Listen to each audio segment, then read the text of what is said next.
हमारी पार्टी के केंद्रीय अध्यक्ष टाइगर जयराम महतो जो इस सभा में उपस्थित है, उनको मैं नमन करती हूँ, क्योंकि टाइगर जयराम महतो सिर्फ नाम ही नहीं, झारखंड के जनता साथ ही झारखंड के युवाओं के दिलों में क्रांति की ललक पैदा करने वाली एक चिंगारी है।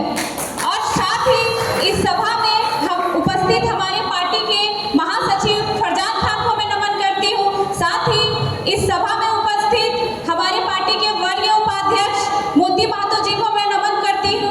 और जो आज कार्य सम्मेलन जो लोग अगुवाई कर रहे हैं, बोकारो जिला के जिला अध्यक्ष अमरीश मुखिया जी को मैं नमन करती हूँ। साथ ही सचिव खगेंद्र महतो जी को मैं नमन करती हूँ। सोमनाथ शेखर जी को मैं नमन करती हूँ। और जितने भी लोग जो केंद्र पदाधिकारी है, जिला के पदाधिकारी है, प्रखंड के है, पंचायत के और साथ ही जेबी के से संगठन के सिपाही है, सबको मैं नमन करती हूँ। सबको एक साथ क्रांतिकारी जोहार।